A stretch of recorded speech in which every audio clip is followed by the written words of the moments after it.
Ces hommes étaient hier le symbole d'une puissance militaire sûre d'elle-même, crainte et respectée. Aujourd'hui, enlisés dans le bourbier tchétchène, ils assistent impuissants à l'implosion de leur armée. Corruption, trafic, désertion, l'institution la plus honorée de l'ex-URSS est en pleine décomposition.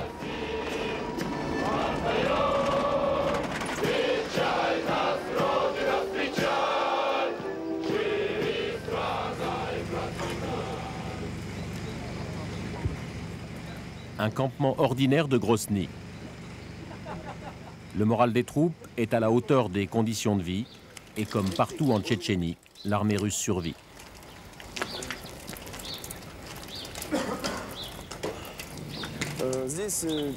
Ici, c'est l'endroit où on met la nourriture. Ce conteneur, par exemple, sert à transporter nos rations sous forme de paquets lyophilisés. Quand un soldat veut améliorer l'ordinaire, et il y en a beaucoup qui aimeraient bien, il peut essayer de voir s'il reste des pommes de terre dans les hangars. Ici, c'est là où on se repose.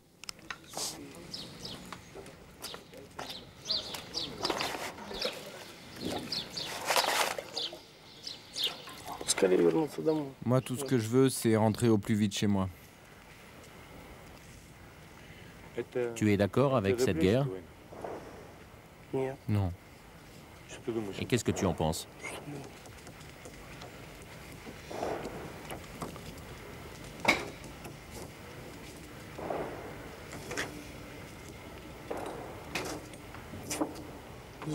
Je me demande à quoi elle sert, cette guerre.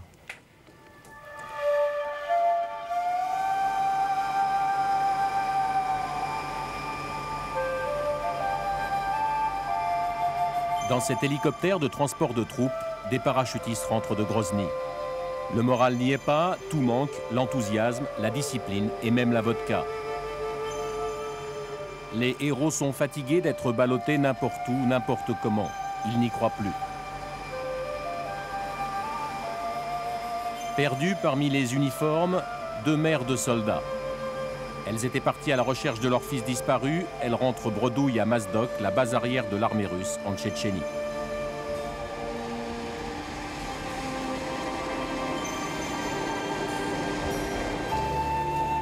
À Mozdok, on les voit partout, les mères courage. Elles campent au bord des pistes, mangent avec la troupe et partent même au front.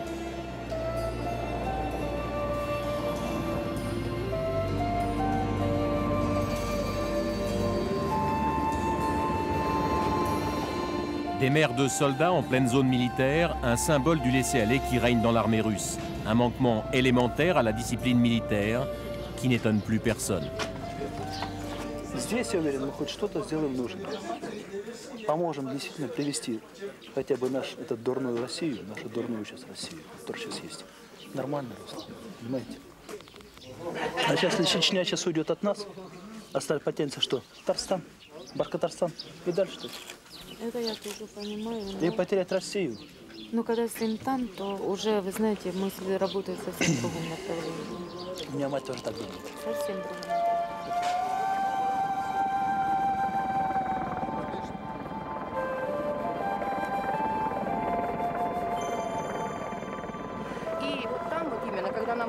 C'est l'état-major qui nous a demandé de venir ici, à nous, les maires du comité. Le haut commandement dit que notre présence aide les gars, que ça leur remonte le moral. C'est les officiers eux-mêmes qui nous demandent de venir les aider.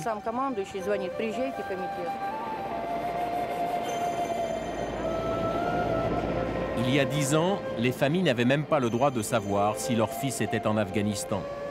Aujourd'hui, elles viennent elles-mêmes essayer d'arracher leurs enfants à la guerre. La preuve qu'au royaume de l'idéologie et de la discipline, quelque chose ne va plus.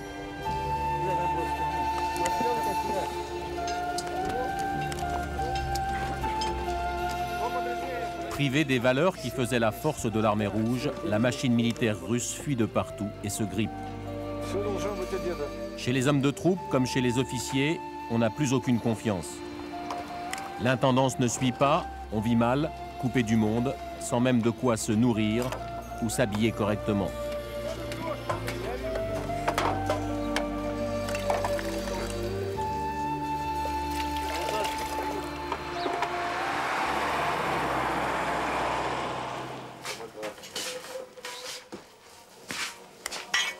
Le soir, dans les casemates, on ne pense plus qu'à sortir vivant d'une guerre qui, depuis décembre dernier, a déjà fait 5 000 morts côté russe et 25 à 30 000 victimes chez les Tchétchènes.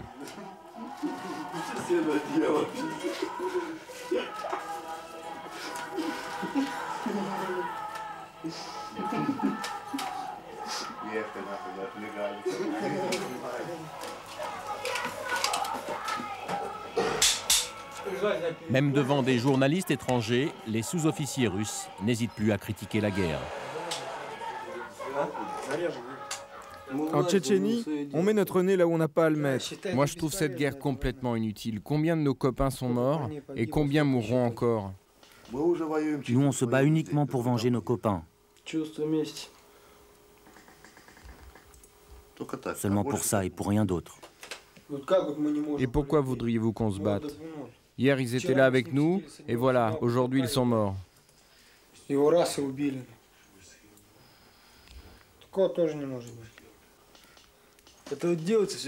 Cette guerre, c'est seulement une histoire d'intérêt. À moins d'être idiot, celui qui a décidé cette guerre, il doit forcément y trouver son compte.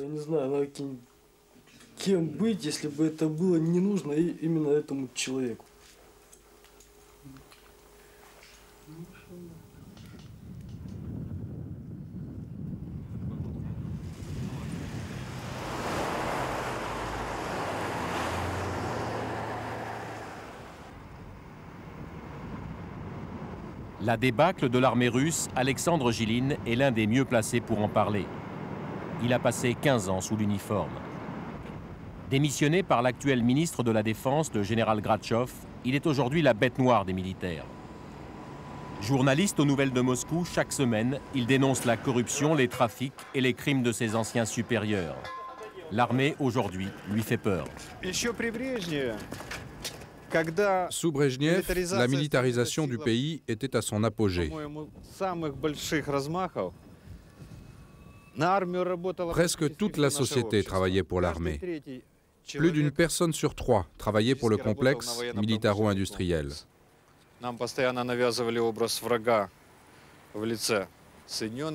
À l'époque, l'armée avait un ennemi bien défini.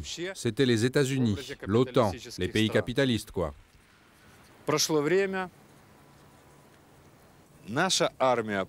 Mais les choses ont changé. La guerre d'Afghanistan a mis fin au mythe de l'armée soviétique.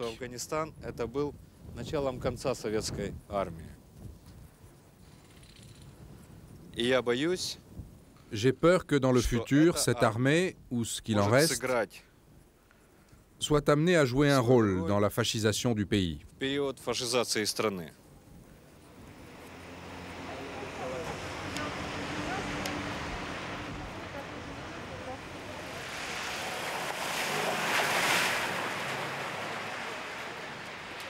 Cette peur de l'armée, Alexandre Gilin n'est pas le seul à l'avoir. En Russie, les appelés aussi ont peur.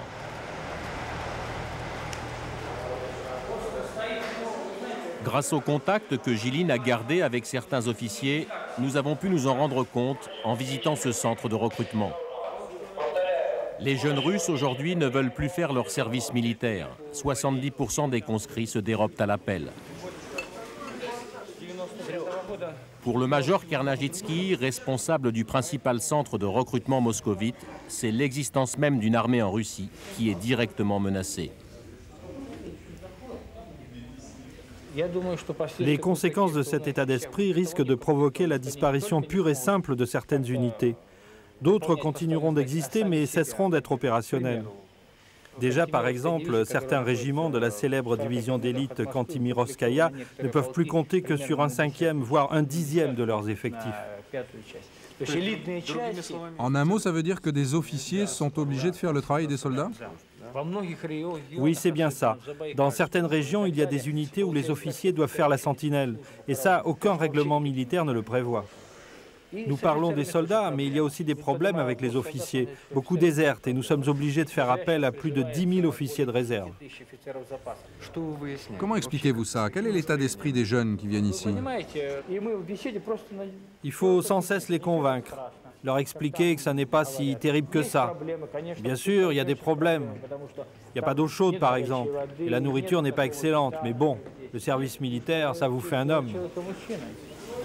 Pour devenir des hommes, encore faudrait-il que les appelés survivent à l'épreuve de la Dedovщина, la terrible institution du bizutage. À elle seule, elle tue quelques 5000 jeunes par an et en fait fuir 30 à 40 000. De tout ce qui faisait la réputation de l'armée rouge, l'armée russe n'a gardé que le pire.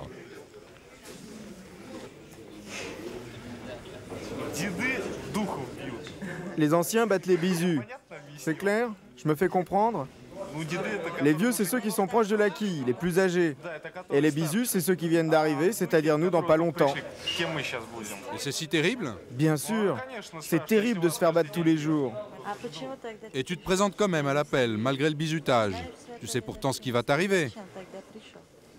Bien, mais je n'ai pas le choix. C'est ça, la prison ou le bataillon disciplinaire. Tu as des copains qui ont refusé de se présenter, qui se cachent. Comment font-ils? Bah, ils sont en cavale. Moi, je ne veux pas me cacher. Je préfère souffrir 1 an et demi et puis après rentrer tranquillement chez moi. Et si on t'envoie en Tchétchénie? Et alors, vous croyez que j'ai le choix? Vivre terré dans les ruines de Grozny ou vivre terré quelque part ailleurs pour éviter de faire la guerre. Des milliers de jeunes Russes n'ont plus d'autre choix. Kirill et Slava ont déserté le 14 janvier dernier. Depuis, ils vivent cachés dans un ancien bunker de la dernière guerre. Le patriotisme, le sens du devoir, l'honneur de la Russie, autant de mots qui ont disparu de leur vocabulaire. Dans la journée, ils se saoulent au rock et à la bière. La nuit, ils quittent parfois leur trou avec au ventre la peur de se faire prendre. On se planque. On a tous été obligés de se barrer de chez nous. Moi, ils sont venus me chercher chez moi pour m'embarquer, je me souviens. On a frappé à la porte et j'ai ouvert. C'était les gars du recrutement. Ils étaient armés, ils avaient des kalachnikovs. Ils m'ont dit « Bon, tu prends tes affaires et tu nous suis ». Ben, je leur ai répondu « Je n'irai nulle part ». Celui qui avait la kalachnikov m'a balancé « Dis donc, toi, tu la mets en veilleuse, sinon je te mets un coup de crosse sur la tronche et personne n'en saura rien ». J'ai compris qu'ils ne plaisantaient pas et qu'ils étaient capables de tout. J'ai pris peur et j'ai claqué la porte. Depuis, rien, plus de nouvelles. Et vous pensez pouvoir vivre longtemps comme ça, dans l'illégalité? Le temps qu'il faudra, le temps qu'on pourra tenir. Tant qu'on arrivera à ne pas se faire prendre.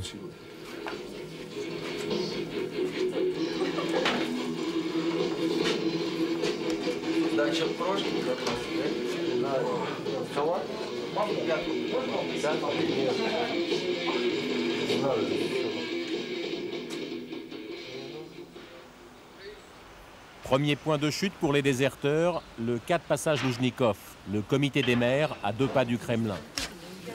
Ce jour-là, 2 déserteurs attendent que le réseau des maires leur trouve un endroit où se cacher. Notre brigade a été bombardée. Il ne restait presque plus personne. Sur 1500 personnes, il en restait à peine 500.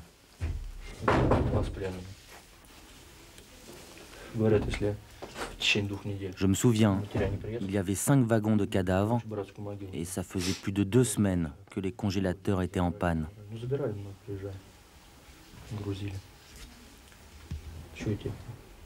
Ça commençait à pourrir, ça sentait mauvais.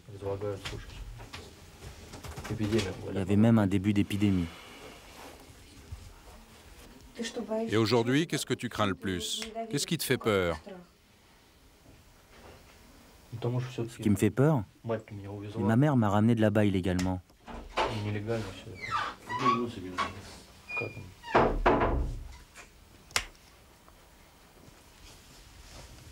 Il y a un nom pour ça, déserteur.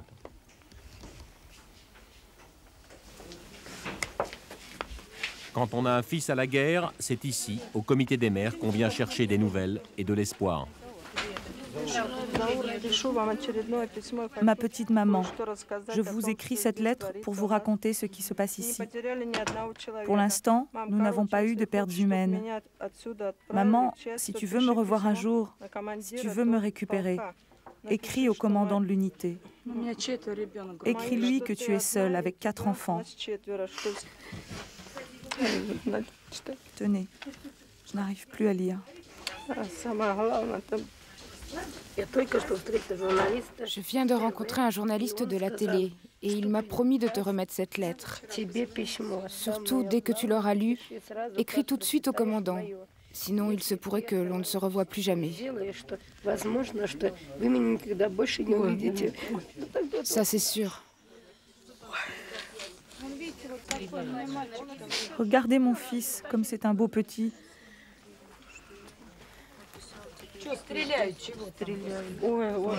Mon Dieu, c'est vraiment horrible ce qui se passe là-bas.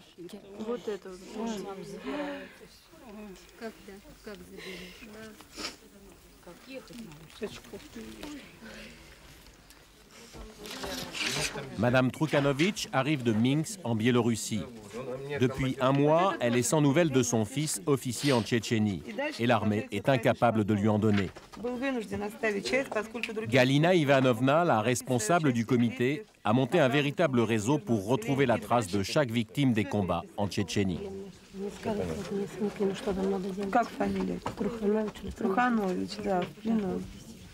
Мне вообще говорят, что он без вести пропавший. Нет, он не без вести пропавший, он раненый, но он в плену. Да, контузии, ранения у него, по-моему, в левую, по-моему, ногу. У меня есть, сейчас я вам покажу, у меня есть всего это, как сказать. С Кемеровской области, Самарской области. Сейчас ты посмотришь. Хорошо. У нас дежурный, он никогда в жизни прапорщик не уходил. Он все время ночевал с ребятами, а сейчас... А где он?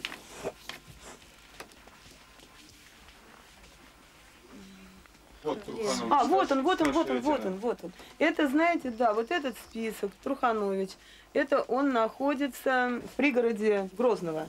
Если не разбомбят бедных чеченцев до конца, не сравнять с землей их подвалы уже, котлованы не сделают бомбами, то будет жив ваш Труханович. Понимаете, в чем дело? Ехать не надо. А? Я собралась ехать. Ехать надо. Да. Ехать надо, потому что ингуши помогают. Alexandre Jiline se rend à la Douma, le Parlement russe. Ce jour-là, il a rendez-vous avec Sergei Yushchenko, le président de la commission de défense. Comme Jiline, Yushchenko est un ancien colonel de l'armée russe et comme lui, il dénonce ses anciens frères d'armes.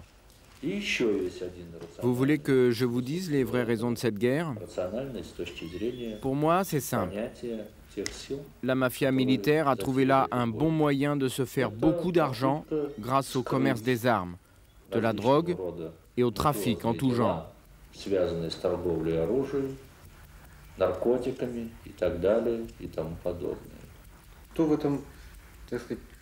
Mais concrètement, qui appartient à cette mafia? Comment ça se passe? Le ministère de la Défense accorde aux militaires des moyens infinis pour terminer cette guerre le plus vite possible. Et sur place, il n'y a aucun contrôle possible sur les dépenses. Ça laisse la place à des détournements de fonds et de matériel énormes. Par exemple, j'ai des informations selon lesquelles une partie des armes qui appartenaient autrefois aux troupes soviétiques basées en Allemagne ont été vendues par nos propres officiers aux Tchétchènes.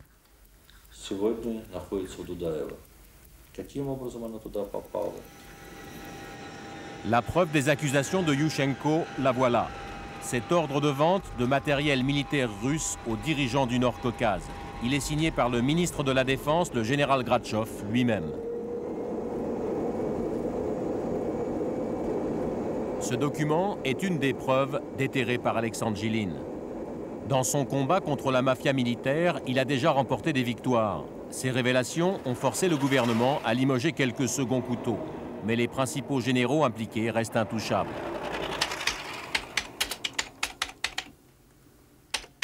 Chaque jour, pourtant, dans son bureau de Moscou, Jiline accumule les preuves et les informations nouvelles.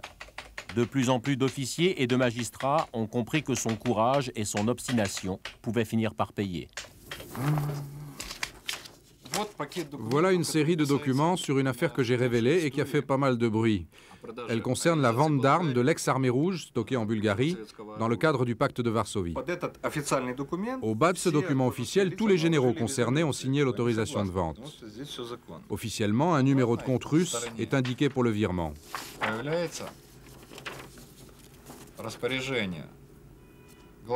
Mais regardez bien, au verso de la feuille, le financier en chef de l'armée lui-même demande que les fonds soient versés finalement sur un autre compte, en Allemagne celui-ci, à la Deutsche Bank, dans la ville de Tsotsen. Et le tour est joué, c'est d'une simplicité élémentaire. Voici le numéro de compte et le montant des sommes détournées, plus de 22 millions de dollars et un peu plus de 300 000 Deutschmark. On apprend plus loin que cette somme colossale a été transférée du compte allemand à un nouveau compte, à Singapour. Or, à Singapour, nous n'avons ni troupes, ni régiments. Alors où sont passés ces 22 millions de dollars? Exposer les corrompus, faute de pouvoir les traîner en justice, c'est une des méthodes de Jilin. Exemple, le général Bourlakov. Bourlakov était l'un des patrons de la mafia militaire. Protégé du ministre de la Défense, ex-commandant en chef des troupes russes en Allemagne, il a même été vice-ministre. Devant les preuves accumulées par Jilin, l'armée a préféré le limoger. On peut le rayer maintenant. C'est du matériel périmé. Des affaires comme celle-là, Jilin en a plein ses dossiers. Et les sommes détournées donnent le vertige.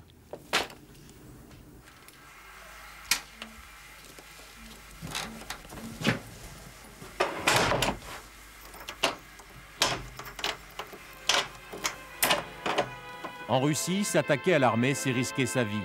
Alexandre Jilin avait un ami, son alter ego, le journaliste Dimitri Kolodov. Le 17 octobre 1994, un colis piégé lui explose au visage. Dimitri Kolodov s'apprêtait à publier une enquête sur les trafics de Mercedes organisés par le général Gratchov en personne. Quand ils ont assassiné Dima Kolodov, nous les journalistes, nous avons beaucoup pleuré. Personnellement, j'étais vraiment furieux de voir dans quel merdier nous devions nous battre et ce qu'ils avaient fait à un garçon si jeune. Des menaces, j'en ai eu et j'en aurai encore. Le sentiment d'insécurité est malheureusement devenu quelque chose de banal en Russie. La violence est omniprésente.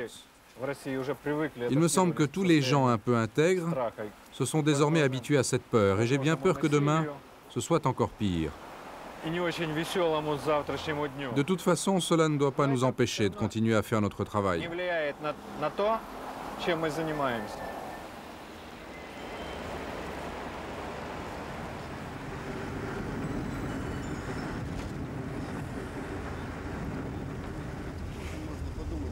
Le lieutenant-colonel Stanislas Tedekov, lui aussi, lutte contre la mafia militaire, mais avec en tête un tout autre dessein que celui de Jilin.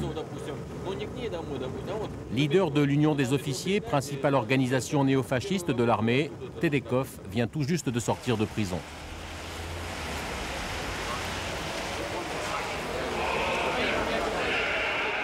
Aujourd'hui, il a donné rendez-vous à tous ses amis politiques pour créer une nouvelle organisation d'officiers.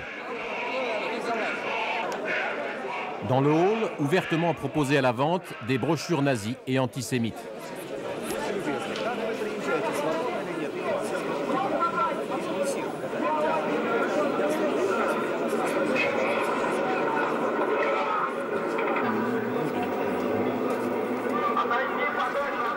Tout ce que la Russie compte de putschistes, de staliniens et d'extrémistes de droite a répondu à l'appel.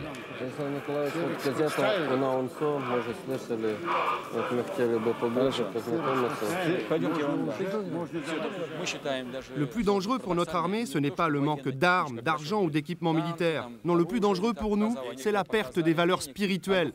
Les militaires n'ont plus d'idéal, plus de référence aujourd'hui. Les officiers et les soldats peuvent faire n'importe quoi. Nous, nous sommes pour l'instauration d'un État fort où les forces armées seraient puissantes et respectées. Victor Alksnis, autre putschiste déclaré, surnommé le colonel noir, est là lui aussi.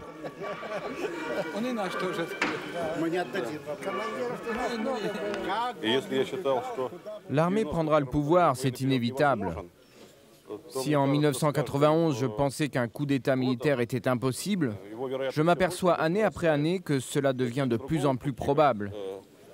Il n'y a pas d'autre alternative qu'une dictature militaire forte.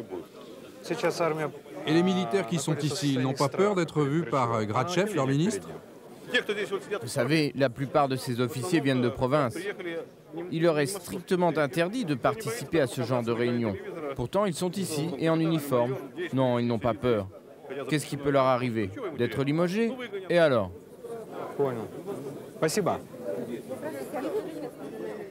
Le congrès des amis de Tedekov est une véritable gifle aux autorités politiques et militaires de Russie. Plus de 400 officiers venus de toutes les régions de l'ex-URSS ont répondu à l'appel et se sont déclarés prêts à agir en tant que force autonome. Au premier rang, les représentants des Cosaques et l'incontournable député Vladimir Jirinovski, vêtu de son uniforme de capitaine de réserve.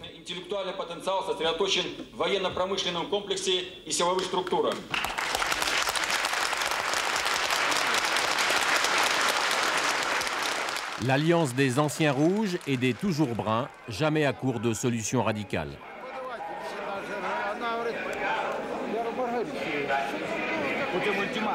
Vous savez ce qu'il aurait fallu faire? Déporter en masse tous les Tchétchènes. 48 heures pour évacuer la population russe de la région et ensuite des armes atomiques tactiques pour détruire tous les villages.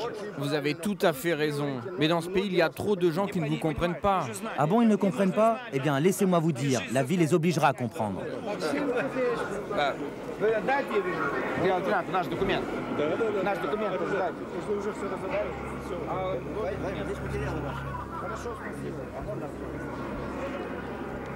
Pour Alexandre Jiline, ces anti-mafieux-là sont encore plus dangereux pour la Russie que les mafieux eux-mêmes.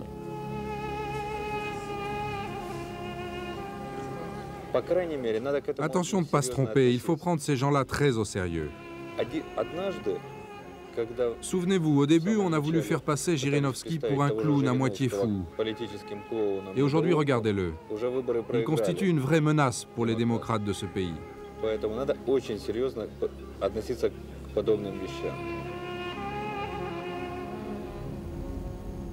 L'espoir des démocrates russes se trouve peut-être à un millier de kilomètres de Moscou, en Moldavie.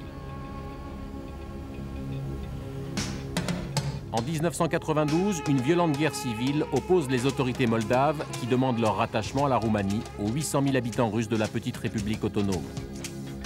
Une tentative de sécession prise très au sérieux par Moscou. Une situation explosive, une Tchétchénie avant l'heure. En quelques jours, un homme providentiel sauve l'honneur des militaires et rétablit l'ordre en Transnistrie, l'enclave russe de Moldavie. Cet homme, c'est le général Lebed. De son intervention en Moldavie, il a retiré une immense popularité et apparaît aujourd'hui comme le seul à pouvoir barrer la route aux extrémistes de tous bords. C'est à Tiraspol, capitale de Transnistrie, que Lebed est basé avec les 10 à 15 000 hommes de la 14e armée.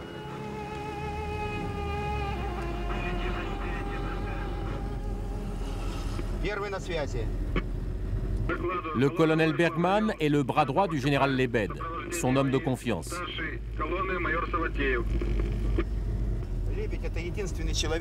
Lebed est le seul homme qui, dans les circonstances actuelles, peut empêcher l'arrivée des fascistes au pouvoir. C'est un envoyé de Dieu, c'est sa nature. Il est né comme ça, il n'a peur de rien. Ça veut dire qu'il prendra ses responsabilités si c'est nécessaire? Je n'en doute pas un instant. Si vous saviez comme cet homme s'inquiète pour la Russie,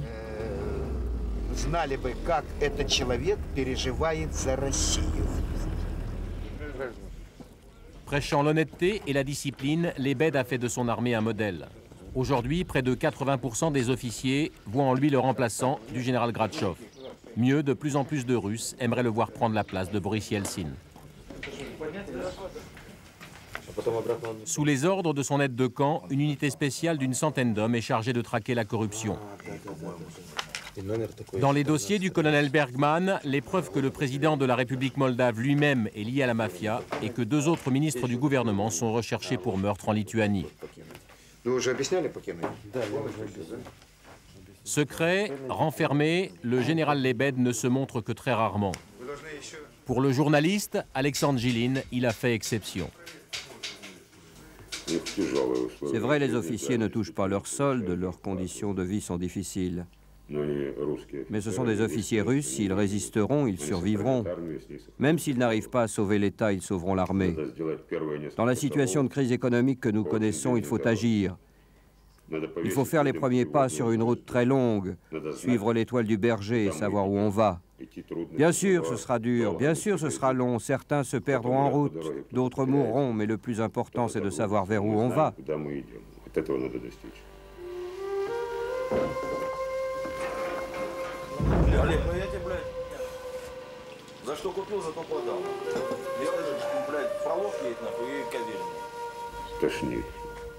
J'ai envie de vomir quand je vois cette nullité, leur incompétence, ça me donne vraiment envie de vomir.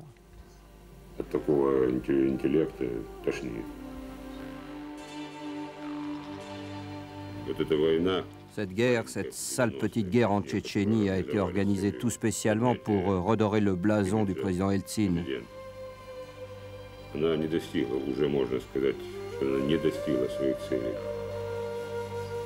Et on peut déjà dire qu'elle ne sera ni petite, ni glorieuse, ni victorieuse.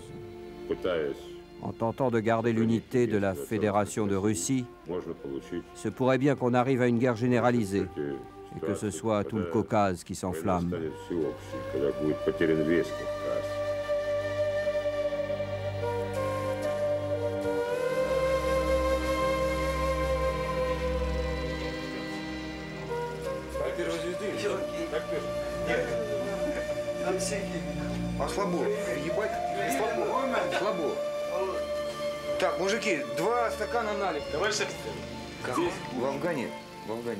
En Afghanistan, je savais qu'après, je pourrais rentrer chez moi. Tout serait normal, comme avant. Personne n'aurait de problème.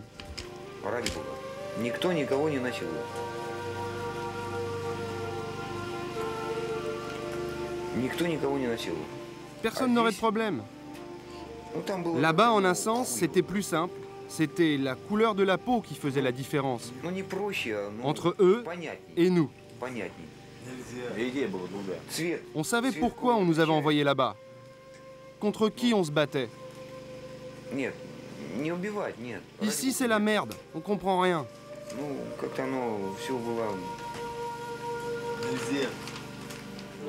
Terrés dans les ruines de Grozny, ces soldats perdus, orphelins de la Grande Armée Rouge, n'ont plus qu'un idéal, survivre.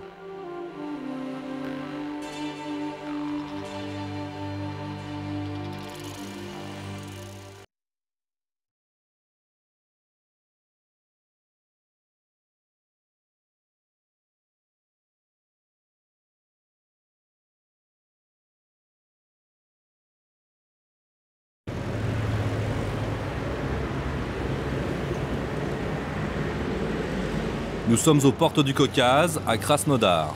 Poste de contrôle KPM6, c'est l'un des 7 checkpoints qui entourent la ville.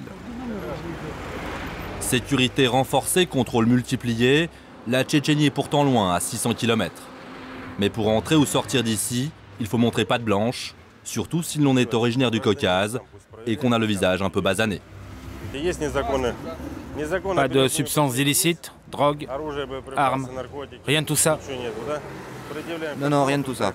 Bon, on va vérifier vos papiers. Chacun a son faciès. Les Caucasiens le leur et les Russes en ont un autre. Et nous, on contrôle particulièrement le profil caucasien. Parce que, vous savez, ces dernières années, il y a une certaine tendance. Ce sont les Caucasiens qui commettent des actes terroristes de diversion un peu partout sur le territoire.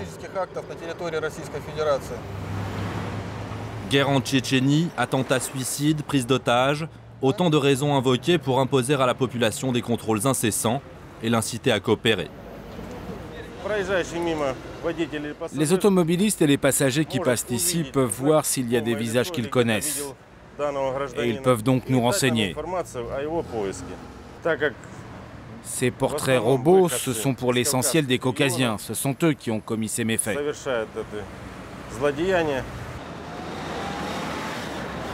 Bienvenue donc à Krasnodar, 700 000 habitants, capitale de la région de Kuban, une région agricole, un carrefour de migration. Des Russes en majorité, mais aussi près d'une centaine de peuples différents, tous citoyens d'un même pays, à l'époque soviétique. Chaque année, la région accueille près de 200 000 étrangers, souvent originaires du Caucase ou d'Asie centrale. Des étrangers venus chercher du travail et qui ne sont pas vraiment les bienvenus. Et c'est la brigade de contrôle de l'immigration qui est chargée de leur faire comprendre. Genia, vérifie la femme là-bas, sinon elle va s'enfuir.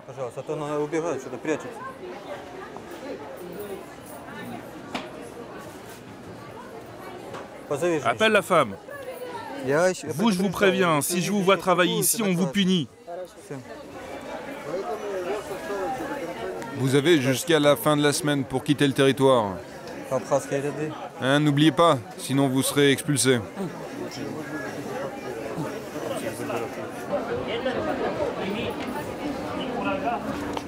Ils se sont passés tous le mot. En 5 minutes, il n'y avait déjà plus un seul clandestin ici. Pas facile de traquer l'immigré. Et pourtant, les policiers ont ici les coups des franges. Les attentats terroristes ont donné à leur contrôle à répétition une nouvelle légitimité. Vous savez, les gens sont habitués à ce qu'on les vérifie, et pas que par nous, il y a d'autres services qui font ça. Avec tout ce qu'il se passe, d'ailleurs, personne n'y trouve à redire. Et dans cette chasse à l'étranger, il faut avoir des relais dans la population. C'est au commissariat du coin que se tissent les liens avec des citoyens du quartier très dévoués. Des citoyens modèles, à la fois concierges et auxiliaires de police. Ce qui nous intéresse, ce sont les Caucasiens, les Vietnamiens, les Afghans, les Tadjiks, les Kirghizes, les Ouzbeks. Il y a des appartements où il y a vraiment un problème. Tu sais pas qui est enregistré et où. Le propriétaire, il n'habite pas là, c'est un locataire qui l'habite. Et ces gens ne donnent aucune information. Pas de nom de famille, pas de téléphone. Les contacter, c'est tout simplement impossible. Impossible de savoir à qui ça appartient. C'est vraiment intolérable. Les gens sont vraiment passifs. Personne ne vous dira clairement, voilà, ici, il y a des gens nouveaux qui se sont installés. Des citoyens particulièrement zélés, le procédé n'est pas nouveau. C'est même une pratique héritée de l'époque soviétique, un quadrillage de la société qui a fait ses preuves. Dans chaque immeuble, il y a des concierges comme cela. Voilà, par exemple, avec Galina Alexandrovna, dès qu'il y a un basané, un cul noir qui arrive, un type un peu suspect, elle nous le signale et on arrive tout de suite pour vérifier les papiers. C'est aussi simple que ça. On fait tout notre possible pour aider la police à résoudre le problème. Il y a un problème devant nous, on le résout. La sécurité, l'ordre, les bonnes mœurs, autant de valeurs à la mode dans la Russie d'aujourd'hui. Et la traque continue sur la base de renseignements donnés au commissariat. On cherche des ouvriers tadjiks qui travailleraient dans le quartier. Il y a des Tadjiks ici? Non, que des Russes. Ah, des Russes. Bon, on vérifie. Vérification faite, aucun travailleur étranger ici. Le renseignement n'était pas bon. Il n'y a personne là sur le chantier? Bah, y a des gars qui font la dalle, mais je vous le dis, je vous mens pas, c'est que des Russes. Hein. Bon, au revoir.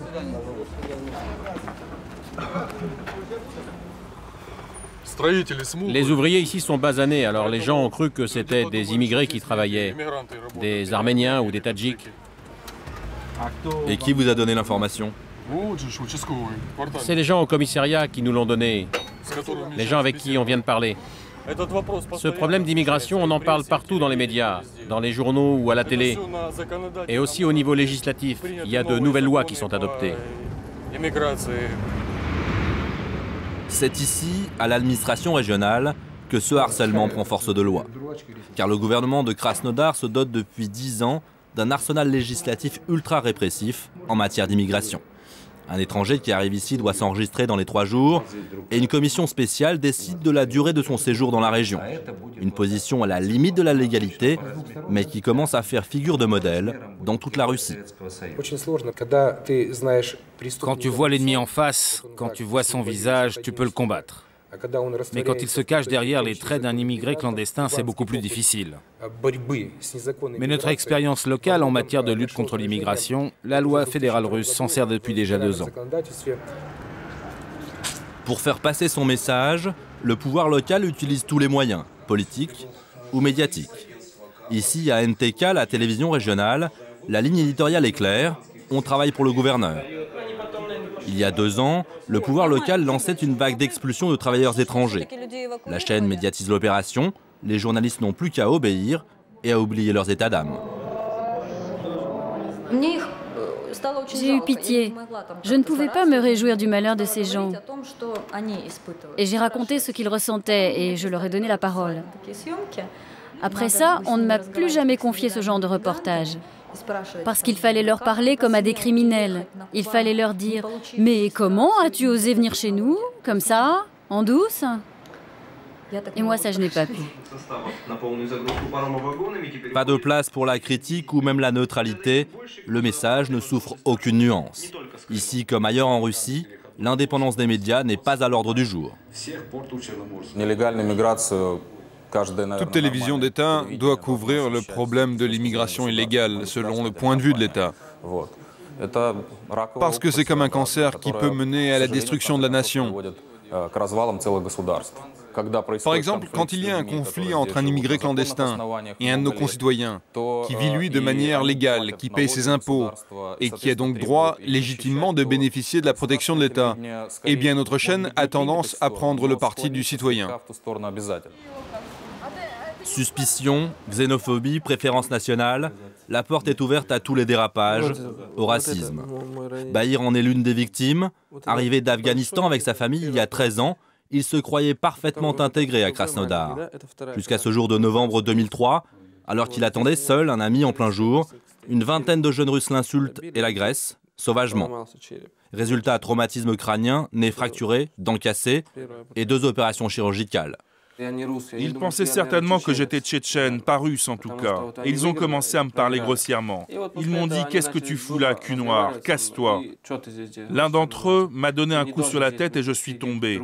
Je ne me souviens pas de tout. Ils ont continué à me frapper, tous ensemble, avec les poings, avec les pieds.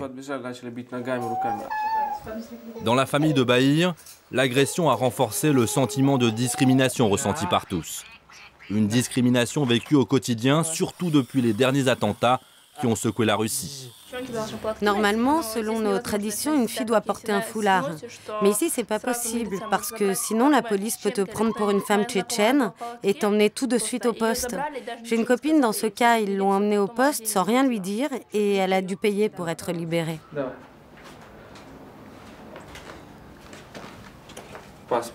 Ça, c'est mon passeport. Sans ça, tu peux pas sortir dans la rue. Pourquoi? À cause de la police, elle vérifie souvent. Et si t'as pas tes papiers? On t'emmène au poste pour vérifier. Mais le drame de Bahir ne s'arrête pas là. Car depuis l'agression, ses assaillants sont en liberté. Ils ont pourtant reconnu les faits, mais par 2 fois, l'inspecteur chargé de l'enquête a abandonné les poursuites. Dernière tentative pour relancer l'affaire, avec l'aide de leur avocate, Bahir et son père ont retrouvé un témoin de l'agression. Mais un témoin qui a peur de parler, car lui aussi est étranger.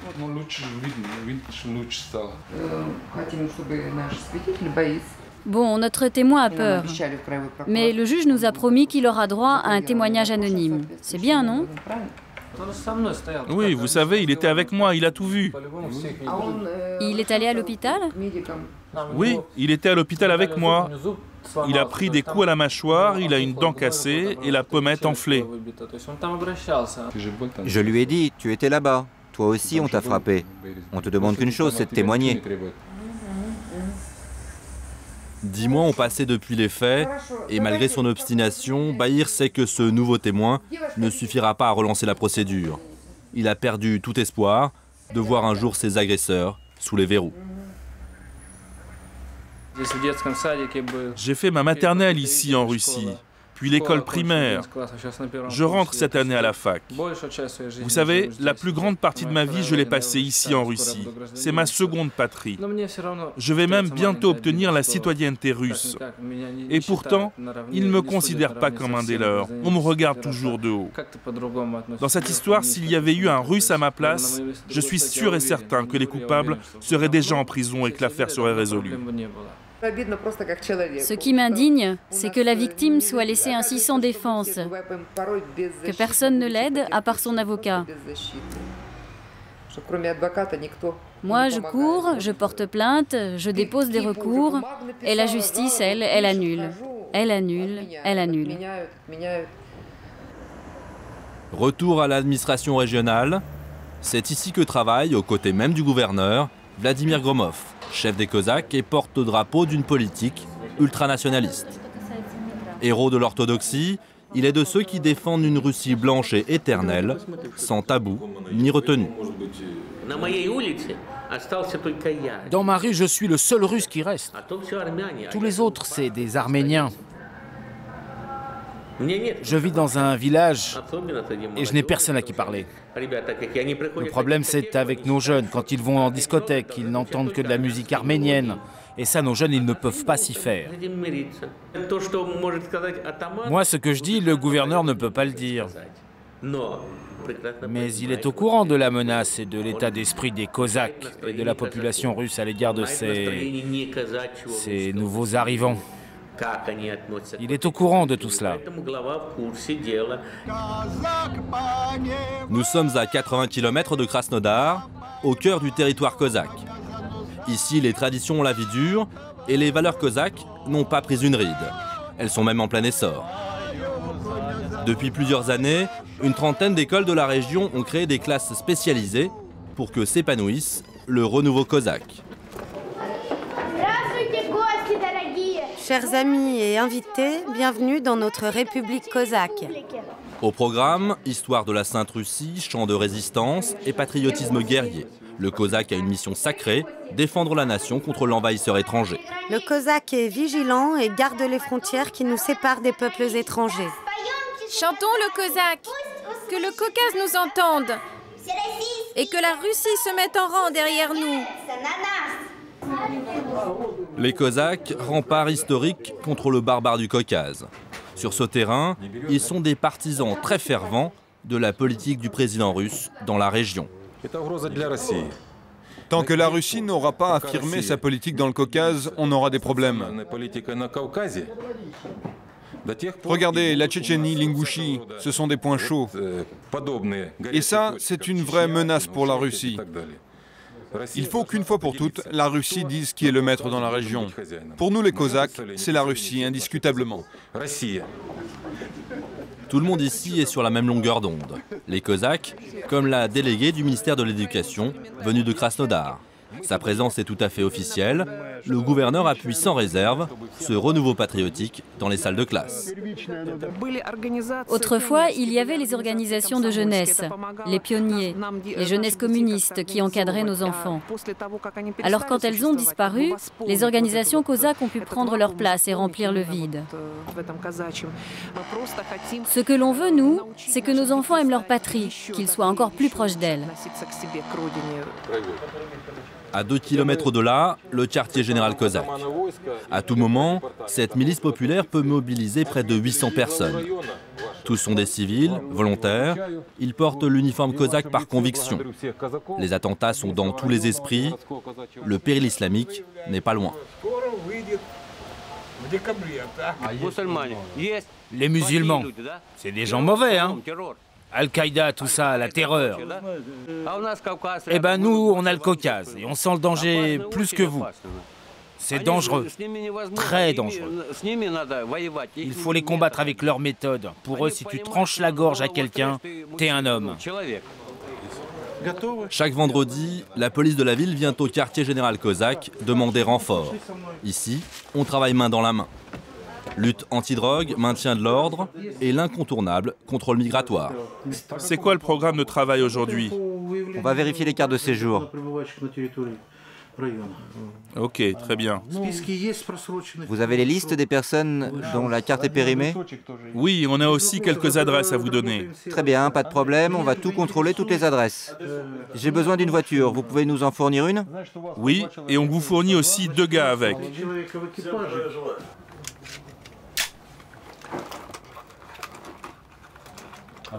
Pourquoi vous avez une arme? C'est au cas où. Faut être toujours prêt. Ça vous est arrivé de l'utiliser?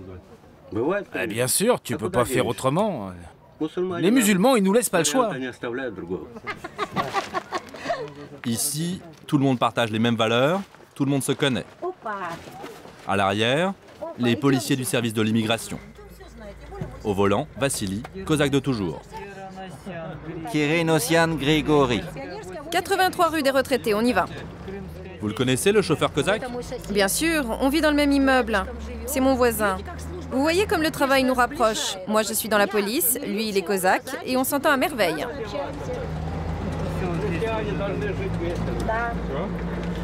Les chrétiens, ils doivent vivre ensemble.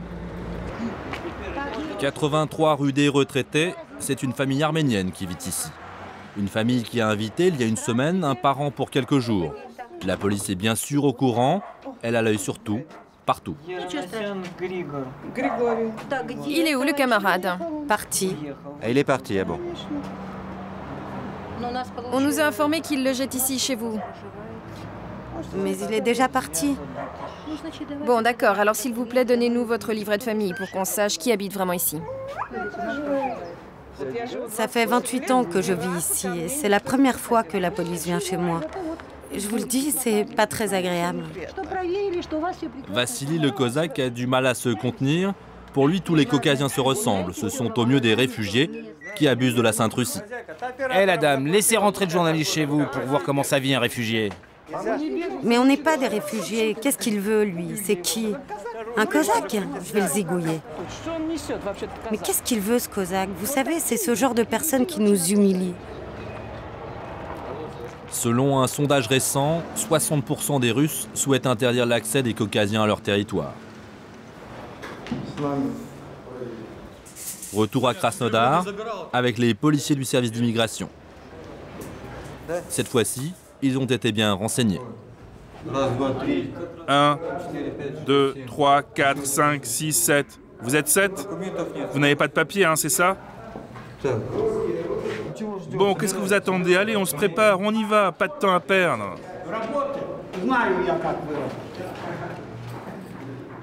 Tu sais quoi, toi? Moi, je n'ai peur que de 2 choses. Attraper un rhume et la police. Je n'ai peur de personne d'autre. Moi, je sais comment vous travaillez, la police. Lui, c'est le propriétaire de la maison en chantier.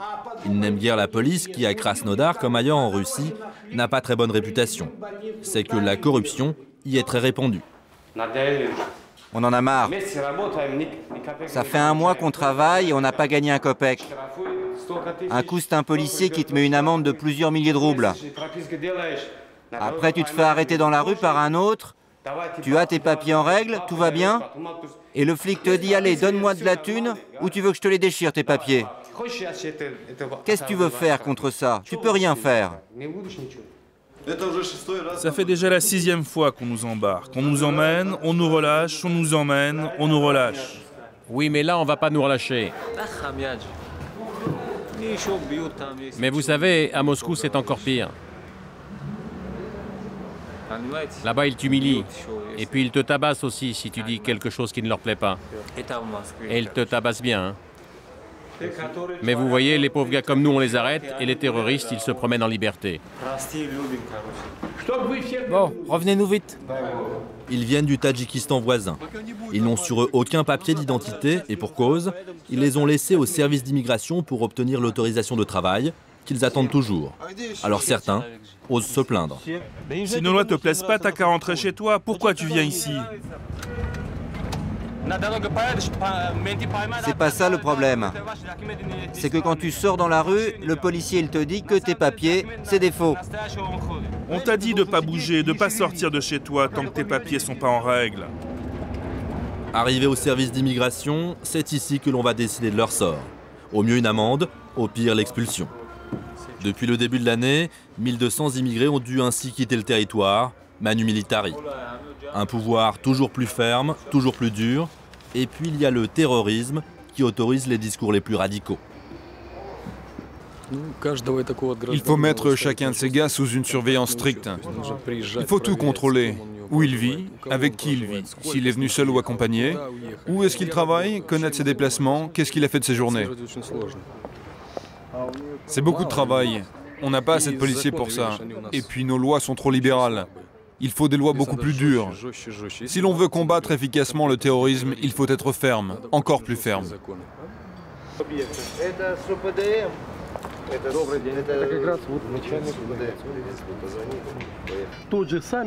Bon là, tu reprends les mêmes et tu repars, parce que c'est pas du résultat ça. Tu ne m'en as ramené que 5. Ça va pas, faut repartir. Il ne fait décidément pas bon avoir le teint basané dans le pays. Un racisme très ordinaire, renforcé par la dernière prise d'otage de Beslan. Aujourd'hui, le Kremlin projette très officiellement de restreindre la liberté de mouvement des citoyens, encore un peu plus.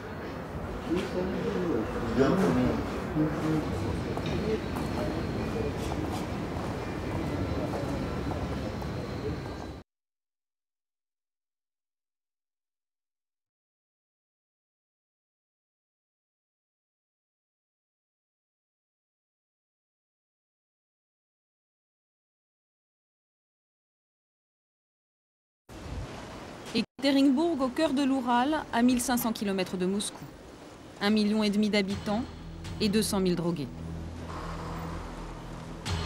Ici, le gramme d'héroïne est à 50 francs. Près d'un adolescent sur 2 se pique. Certains ont parfois moins de 10 ans. Depuis la chute de l'URSS, Ekaterinbourg est devenu le carrefour de tous les trafics entre la Chine, l'Afghanistan et la partie occidentale de la Russie. Un véritable paradis pour tous les dealers. La drogue y rentre par dizaines de tonnes. Dans ce camion, des melons bourrés d'héroïne, ils étaient destinés à approvisionner le marché de Moscou. On y trouve aussi des cargaisons d'opium, le plus souvent en provenance des anciennes républiques musulmanes soviétiques, aux frontières particulièrement perméables.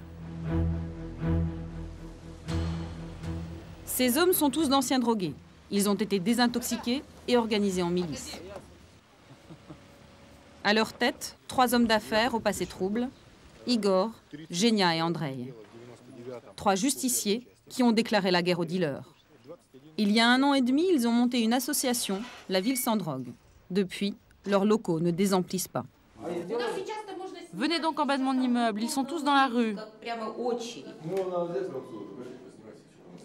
Ils sont des centaines, ils font la queue pour leur drogue, devant les voitures des dealers. Et tous les dealers sont des tziganes. Ces enfoirés de tziganes, on va leur envoyer quelqu'un. Et tout de suite encore. Je les vois par ma fenêtre, ils distribuent la cam et encaissent le cash juste en bas de chez moi. Moi, je suis désespérée. Aidez-moi. J'ai un fils qui s'est pendu et celui qui me reste se drogue. Je ne sais plus quoi faire. On a des infos sur votre immeuble. Il y a plein de dealers. Votre fils a été entraîné comme les autres gamins. Je n'en peux plus. J'ai peur de perdre mon 2e fils. Pour toujours. On va s'occuper de tout ça, vous inquiétez pas. On va le retrouver. Viens, toi. Trouvez-moi une voiture, on va le chercher.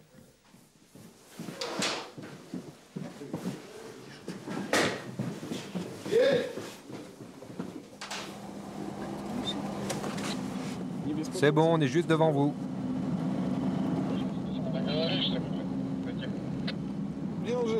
Tout le problème dans cette ville, c'est les flics. La majorité des flics ici sont de mèche avec les dealers. Il y en a même qui dealent.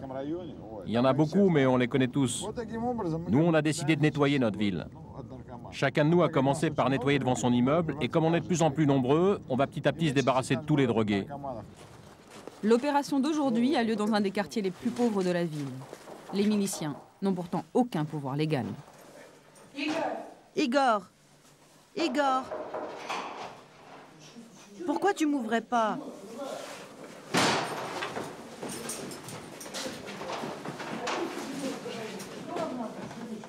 Qu'est-ce que vous faites chez moi? Madame, c'est qui cela? Ceux-là, qu'est-ce que vous croyez? Ce sont des drogués. Allez, dehors. Foutez le camp. Dehors, j'ai dit. Foutez le camp, enfoiré.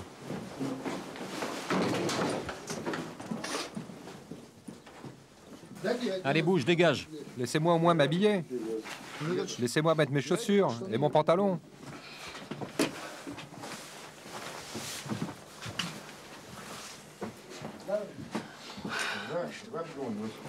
Ça va? C'est horrible. Je tremble de partout.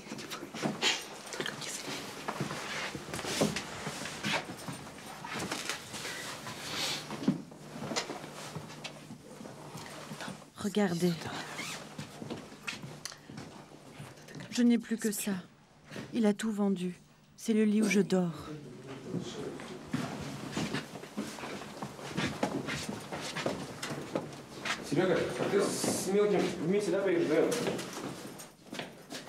Sacha, le fils de Tamara, a 25 ans. Il est toxicomane depuis 7 ans. J'ai tout enduré. J'ai même fini par dormir sur le sol. Il voulait me faire tuer, il voulait que je vende l'appartement pour de la drogue. Tu sais où on va? Oui, j'en ai entendu parler. Je sais que rien de bon ne m'attend là-bas. C'est clair, je vais en baver. Mais je l'ai bien cherché.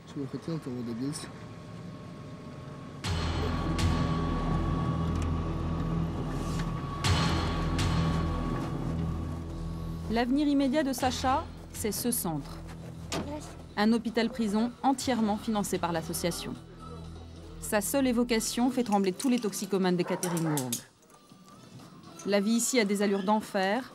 Les miliciens y ont tous les pouvoirs et tous les droits.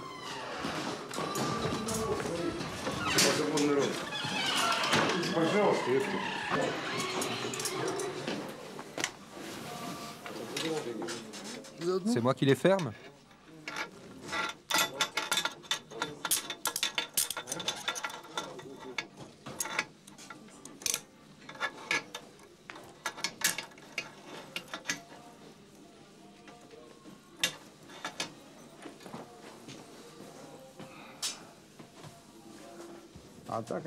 Ici, on leur fait passer l'envie de la drogue. Au bout de quelques semaines, ils ne pensent plus qu'à dormir et à manger. C'est une méthode très efficace. Ce ne sont pas des malades, juste des drogués. Et un drogué, ça ne comprend pas les mots. Avec eux, il n'y a que la méthode forte qui marche. C'est pour ça qu'on les menotte. Hein, Yuri?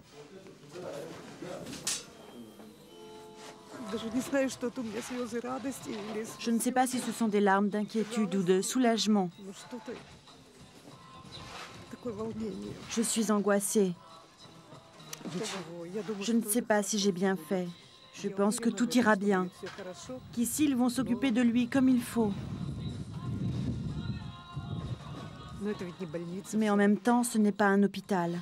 Je sais qu'ils sont menottés. Mais vous inquiétez pas. Moi, le mien, c'est pas la première fois que je l'emmène. Je sais qu'ils vont le mater, qu'ils vont en faire un homme, quoi.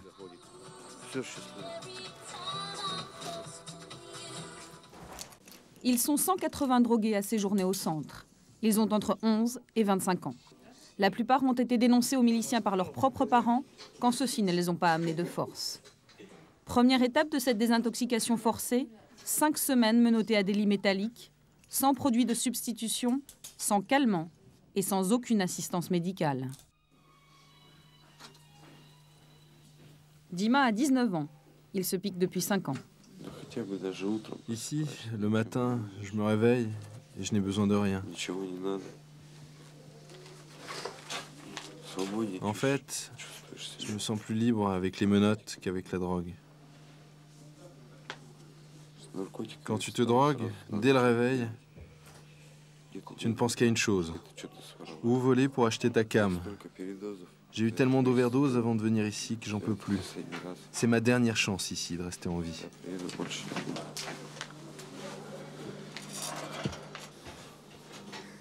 Ce que je pense, moi, j'ai pas le choix. En dehors d'ici, j'ai nulle part où aller. Pour casser toute envie de révolte, le régime alimentaire est encore plus sévère. Pain sec et eau, 3 fois par jour. Dans le dortoir, c'est l'apathie générale. Au début, la nuit, tu te retournes. T'arrives pas à dormir. En fait, ici, tu penses même pas à crier. De toute façon, personne t'entendrait. Tu sais qu'il n'y a pas d'issue et, comme on dit dans notre jargon de drogué, t'as pas de picouse pour te soulager. Ici, c'est simple, tu peux pas t'enfuir pour aller te faire une piqûre pour faire passer le manque. T'es cassé, ça fait un mal de chien et alors tu penses qu'à une chose, que ça s'arrête.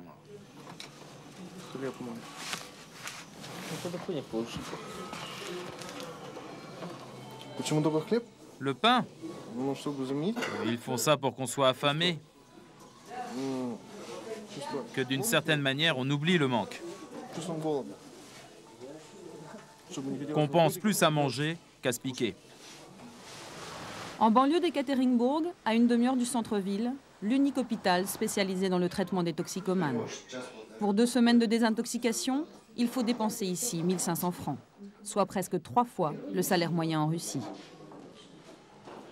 Le docteur Tepiakov est toxicologue et responsable des soins.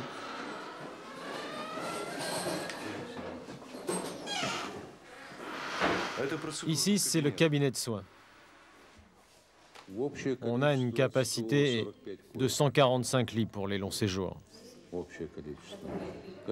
Et chaque jour, dans notre hôpital spécialisé, on reçoit entre 140 et 150 personnes en consultation. Les miliciens disent qu'ils soignent 100% des drogués. Non, c'est impossible. Ne les croyez pas. C'est un mensonge. C'est absolument exclu. Pourquoi? Mais parce que ça n'existe nulle part au monde.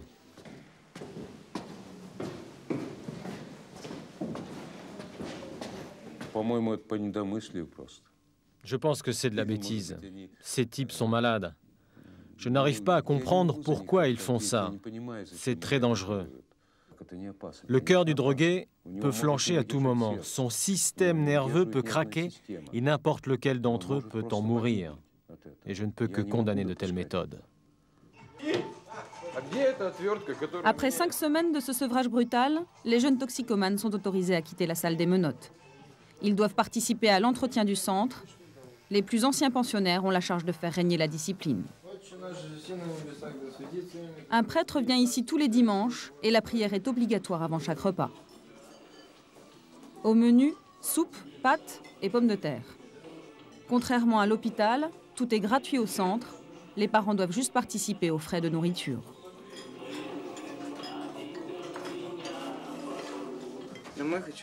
J'ai envie de rentrer à la maison, de voir mon petit frère, ma maman. Là, c'est lui sur la photo, il a 4 ans. Et là, c'est ma mère. Yuri est ici depuis 4 mois. Il a tout juste 15 ans. Et déjà derrière lui 3 longues années d'héroïne. Ici, c'est à la dure. Si ton lit est mal fait ou que t'as mal nettoyé, t'es privé de repas.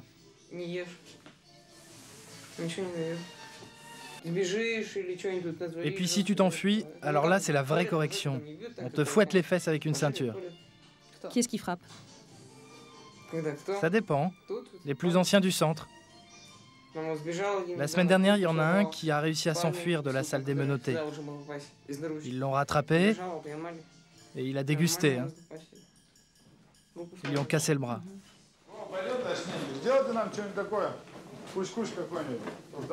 Igor a fait fortune dans l'import-export, c'est un des hommes les plus riches de la ville. C'est lui qui est à l'origine du centre, c'est donc lui qui fait régner la discipline. Tu viens juste d'arriver, toi? Et pourquoi t'es allongé sur le ventre? J'ai mal. T'as mal, hein? C'est que la fessée était bonne. Et toi, t'es là depuis combien de temps? 35 jours.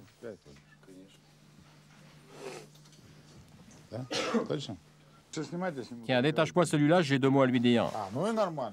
Tu vas comprendre qu'on déconne pas ici. Et chaque fois que tu déconneras, tu iras au trou. On a une petite affaire à régler. Alyosha a 19 ans, il est dans le centre depuis 8 mois. La veille, il a été remis au pain sec, aux menottes et à l'eau pour avoir enfreint le règlement intérieur. C'est entre miliciens que va se décider son sort. Personne ne nous a vus quand on est sortis. Donc si j'ai bien compris, depuis le Nouvel An, vous êtes sortis toutes les semaines pour vous bourrer la gueule et aller en boîte. Et vous êtes combien à faire le mur? 5. 5. Bon, ben on va régler ça ce soir.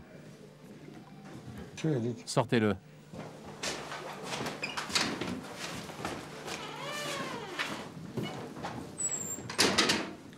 Qu'est-ce qu'on a sous la main pour les corriger? Des matraques. Et quoi d'autre? On a aussi des fils de fer pour les attacher. Très bien, les fils de fer. Préparez-moi ça pour la punition de ce soir. Au centre, on est battu régulièrement. Humiliation et violence physique font partie de la thérapie. Les jeunes en ont presque pris l'habitude. Ils en ont déjà puni 3 sur 5. Ils les ont mis au frais. Ils nous ont raconté qu'ils se sont fait tabasser. Ils se sont relayés entre eux. Ici, de toute façon, que t'aies raison ou tort, t'es corrigé. Moi, ce que je comprends pas, c'est les corrections en public. Ils nous rassemblent tous pour qu'on regarde. J'ai du mal à comprendre ça. Je suis passé par là il y a pas longtemps. Quand il s'est fait corriger, ils m'ont forcé à regarder. J'ai croisé les yeux de celui qui le frappait et j'ai cru que moi aussi j'allais y passer. Moi, je ne voyais même pas les yeux de ceux qui tapaient.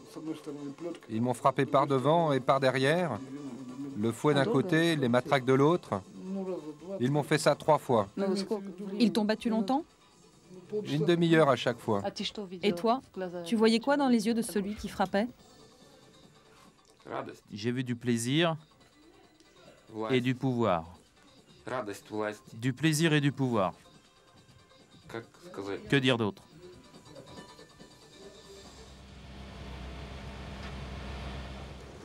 Les corrections décidées par Igor et ses associés ont lieu de jour comme de nuit. Pour les tabassages nocturnes, un local spécial a même été aménagé. Ceinturon, gants de boxe, matraque, coups de poing, coups de pied, tous les coups sont permis.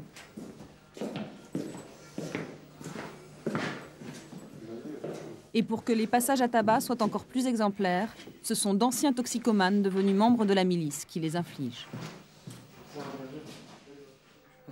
Rustam, écoute-moi. Bougez-vous vite, on a besoin de renfort ici. C'est le bordel. Il y en a 11 à corriger ce soir. On vous attend, maniez-vous. Par ici, messieurs, après vous.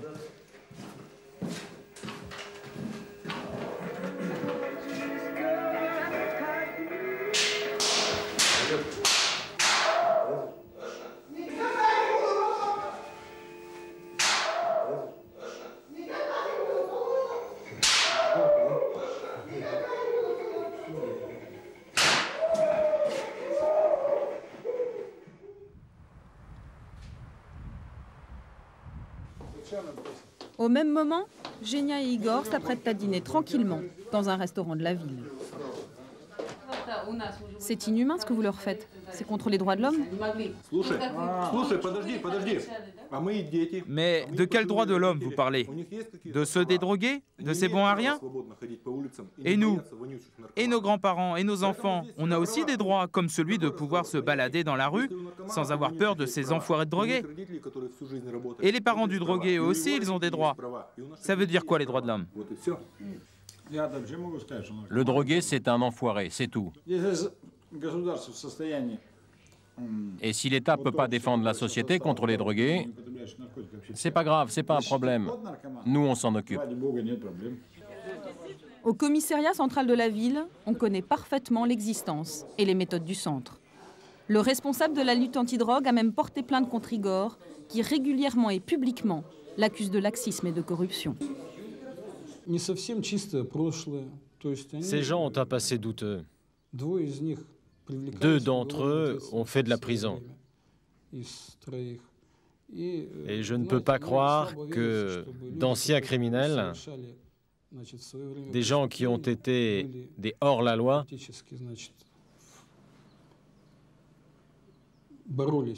se posent aujourd'hui en grands défenseurs de la loi et de l'ordre. Alors pourquoi peuvent-ils exister et agir en toute impunité? Et ce n'est pas à moi qu'il faut poser la question. C'est une question qui dépasse largement les compétences de la police. Leur organisation est autorisée et reconnue par les autorités locales. Tout ça se passe à un niveau qui nous dépasse, au niveau du gouvernement local. Beaucoup d'argent, une popularité immense, une émission hebdomadaire sur la principale chaîne de la ville. Les justiciers ont en effet de quoi séduire les autorités locales. On prête aux 3 hommes d'affaires des ambitions politiques, histoire d'asseoir encore un peu plus leurs affaires déjà florissantes. Chacune de leurs opérations est médiatisée, comme ici, la destruction en direct de la maison encore en construction d'un dealer tzigane.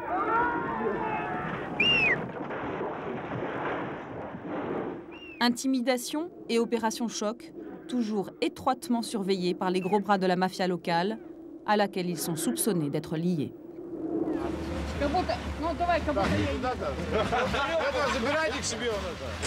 Ces relations douteuses avec le milieu expliquent sans doute l'impunité dont jouissent les justiciers. En fait, seule une plainte d'un parent pour mauvais traitement pourrait faire fermer le centre. Mais la majorité des familles est persuadée d'avoir trouvé ici le remède miracle, qu'importe la brutalité des méthodes, au contraire même. Jour de visite pour les familles. Léna est venue avec sa fille faire passer un test à son fils aîné, qu'elle soupçonne d'avoir replongé. Il n'est sorti du centre que depuis quelques semaines. C'est quoi ça? Il est positif ton test, tu peux m'expliquer? T'es qu'une bête sauvage. Emmenez-le et frappez-le plus fort que les autres, il a recommencé à se piquer.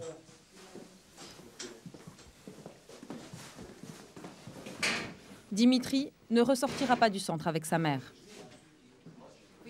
Qu'est-ce que vous faites? Je signe une déclaration qui dit que je laisse mon fils ici pour un traitement prophylactique. C'est-à-dire? Pour être corrigé. Alexei, lui, est passé prendre des nouvelles de son fils en détention au centre. Je peux parler à mon fils? Oui, bien sûr. Viens là, toi. Alors, ça t'a suffi ou t'en veux encore? Non, non. Ah, mais je ne veux pas le reprendre maintenant. Hein. D'accord, on te le garde encore quelque temps. Viens voir, je vais te montrer où on les garde.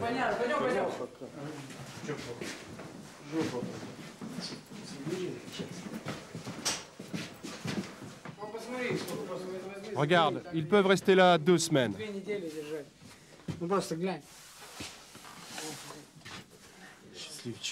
Oh, il a de la chance. On peut les laisser là 15 jours et on peut en caser jusqu'à 20. Bon, si tu changes d'avis, tu reviens demain. Et toi, retourne là-bas.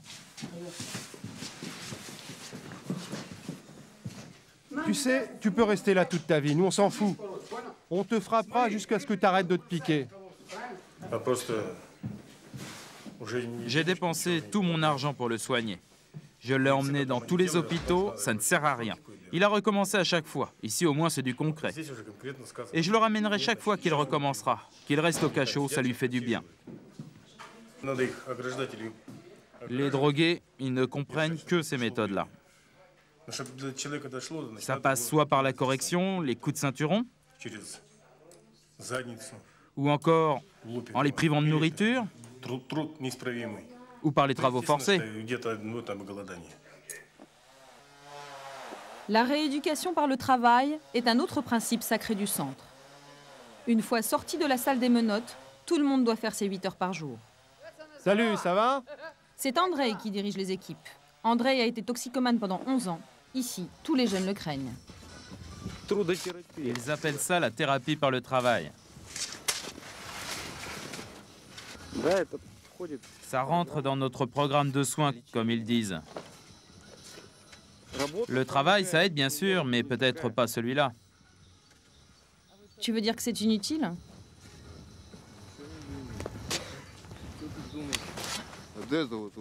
Ici, on a construit presque tout nous-mêmes, avec nos mains. Tous les baraquements, les chambres, le sauna, tout. C'est même nous qui avons construit les palissades qui nous enferment. Vous voyez là, les fondations sont prêtes. On va s'agrandir, construire de nouveaux bâtiments. On veut prendre de plus en plus de gosses. On a une liste d'attente pour les 20 ans à venir. Tous les jours, des mères, des pères viennent nous voir avec leurs fils. Ils savent bien qu'il n'y a que chez nous que les gamins arrêteront de se piquer. Bien sûr, ils s'échappent, mais les parents les ramènent tout de suite, c'est dans leur intérêt. Et puis regardez-les, on en fait des hommes sains.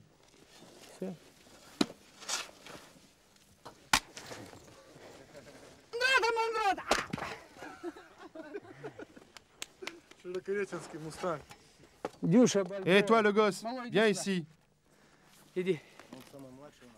T'as quel âge? 16 ans. C'est un de nos plus jeunes. Salut. Il a 16 ans. C'est l'âge le pire. En ville aujourd'hui, les gosses commencent à se shooter à 10 ans. C'est terrible. Il y a plus de gamins qui se droguent que de gamins normaux. Lui, il a 16 ans, il est séropositif. Tu as beaucoup d'amis séropos? Dans mon immeuble, 5 sur 6. Et ils ont quel âge? 15 ans.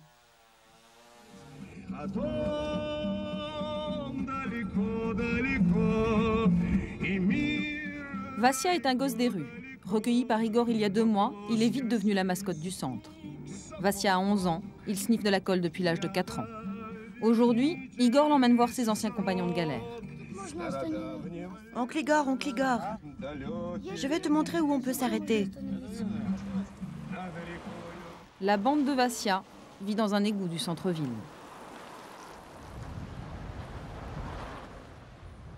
Et là-dedans, n'ayez pas peur, on va rien vous faire.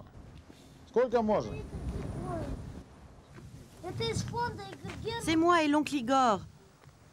On vient vous voir. On descend.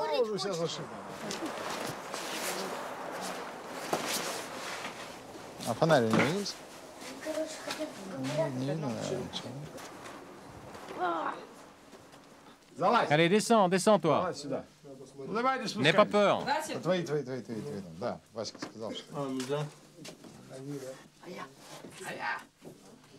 Allez, viens, viens. C'est quoi cette matraque? C'est à toi? Vous venez de sniffer, vous? Hein? Ouais. Dis-moi, Vassia, t'as des parents? Non. T'as personne? Non, personne. Et toi, t'as qui? Une maman. Une maman? Et pourquoi tu vis pas avec elle? Elle boit. T'as quel âge? 14 ans. Et pourquoi tu sniffes? Ça m'explose. Et toi, t'as personne, pas de maison? Non, personne. Personne ne s'occupe d'eux. Nous, on veut récupérer les maisons des dealers Tsiganes. Il y en a 11 qu'on peut avoir. 11 maisons. Vous vous rendez compte? C'est assez pour accueillir tous les enfants des rues de la ville. Mais là-bas, je vous préviens, ce sera notre régime, hein, à la dure. Vassia vous a raconté comment c'est là-bas? Oui, mais on veut quand même y aller. De toute façon, ce sera mieux qu'ici. Moi, j'en peux plus. Ça fait 5 ans que je vis là.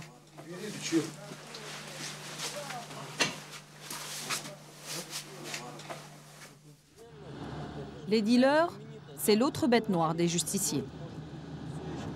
Chaque pensionnaire du centre est régulièrement ramené dans son quartier pour y dénoncer les revendeurs chez qui il s'approvisionnait. Aujourd'hui, c'est au tour de Yuri. C'est à eux que t'achetais? Ouais, c'est à eux, là-bas, au coin. C'est à ces mecs-là que j'ai acheté de l'héros.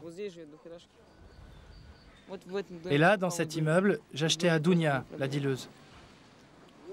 Fais attention, là-haut, dans l'appartement où t'achetais, ils nous regardent. Fais gaffe. Quelques heures plus tard, les miliciens font une descente dans un autre quartier de la ville. C'est qui le dealer? C'est elle. Aujourd'hui, la revendeuse est une fille. Elle a à peine 18 ans.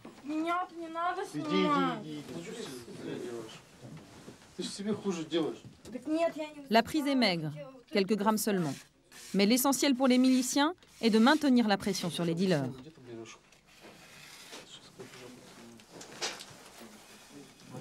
Au fur et à mesure qu'ils arrivent, les clients sont arrêtés.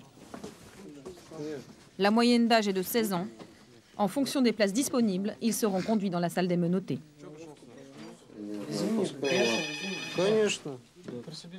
T'as quoi sur toi? J'ai mes papiers. T'as pas des armes, de la drogue? Non.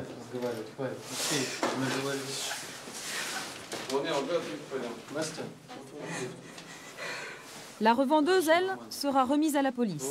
Les hommes d'Igor ne font pas encore tout à fait la loi à Ekaterinbourg. Officiellement, elle risque jusqu'à 15 ans de prison. Mais les miliciens ne se font aucune illusion. Le problème, c'est que quand on arrête un dealer, eh bien on l'emmène chez les flics et on n'est même pas sûr qu'ils ne vont pas le relâcher le lendemain. Parce que c'est simple, les gros dealers, ils sont milliardaires. Et un flic ici, il gagne à peine 700 francs par mois. Alors si jamais on lui propose 35 000 francs, eh bien c'est simple, bien sûr qu'il va le relâcher le dealer. Parce que jamais il ne gagnera autant d'argent de toute sa vie. Mais tous les dealers ne sont pas traités avec autant de mansuétude que devant nos caméras. À Ekaterinbourg, le gros du trafic de drogue est entre les mains des Tziganes et des Tadjiks. Regardez-moi ça. Ils sont tous là. Ils paradent. Là, à l'entrée de la gare. Aux yeux des miliciens, ils sont doublement coupables. Coupables d'être dealers et coupables d'être basanés. Et là, près de la voiture, regardez. Tous ces gens vivent du trafic de drogue. Je les hais. Ce sont des animaux, des occupants venus vendre leur drogue ici. Ils tuent nos enfants. Je les déteste. Ces images ont été tournées par les miliciens eux-mêmes et diffusées dans leur émission hebdomadaire sur une chaîne locale pour servir d'exemple.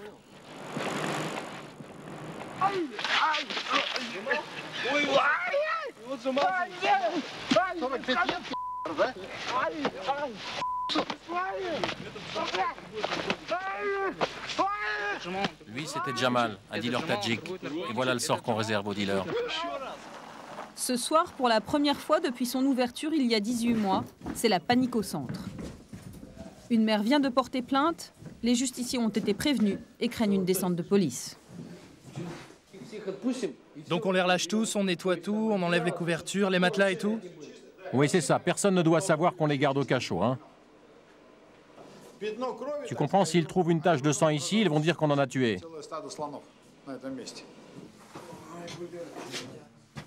Allez, mets tes chaussures.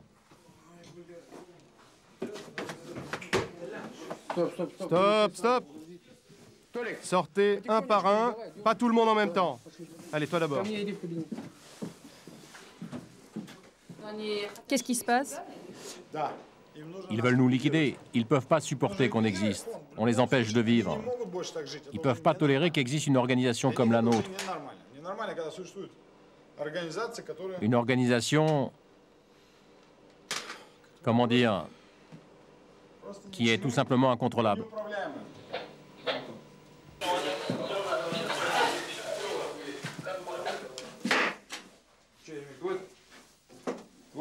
C'est ta ceinture? C'était lacé? Remets-les vite. Tiens, attrape ça, toi.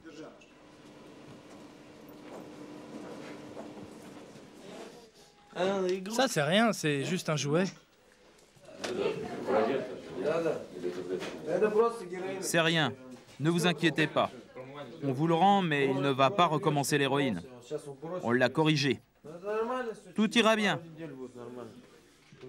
Gardez-le chez vous 2 semaines, après tout va rentrer dans l'ordre. Le problème, c'est que moi, je travaille demain. Denis, prends cela. Emmène-les dans la salle des menottes en attendant qu'on trouve où les mettre.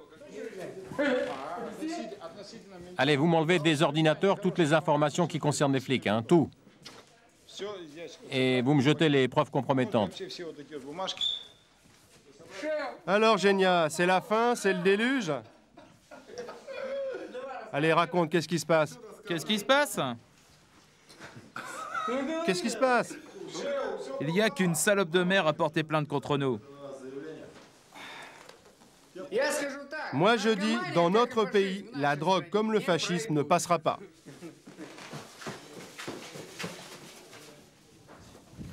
Une évacuation des lieux en catastrophe qui finalement aura été inutile. Les protecteurs des miliciens leur ont évité in extremis la perquisition. À Ekaterinbourg, 180 jeunes toxicomanes vivent toujours enfermés en toute illégalité et plus de 5000 familles attendent qu'une place se libère pour y envoyer leurs enfants.